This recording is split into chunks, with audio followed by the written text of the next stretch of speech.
পাথারকান্দির bypass সড়কে ভয়ঙ্কর পথ দুর্ঘটনায় হত এক এবং আহত দুই। এক ভয়াবহ পথ দুর্ঘটনায় পাথারকান্দির বাইপাস সড়কে একজনের মর্মান্তিক মৃত্যুসহ অন্য দুজন গুরুতর আহত হবার খবর রয়েছে।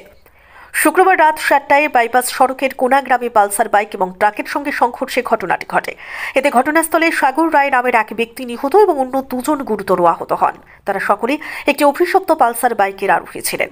পাথারকান্দি থেকে রাতাবাড়িতে ফেরার পথে দুর্ঘটনাটি ঘটে। পরে গুরুতর আহত বাপ্পা রয় এবং শেখর দাসকে উদ্ধার করে হাসপাতালে প্রেরণ করেন বিশিষ্ট সমাজসেবী তথা ছাত্রনেতা বদরুল হক সহ অন্যান্যরা।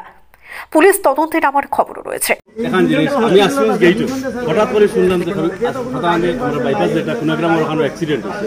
লগে লগে ওখানে গেলাম, গিয়া পাইলাম আমার বদুল ভাইয়ের লগে লগে দুইজনরে, একজন তো স্পট ডেড, দুইজনরে হসপিটাল নিয়ে আইসুন। অবশ্যই এখন আমিও ঘরে ইয়া হসপিটাল আইসি, আইয়া দেখলাম বদুল ভাই একলাও লইয়া আইসুন। এখন পর্যন্ত কেউ নাই, আমরা প্রশাসনও নাই।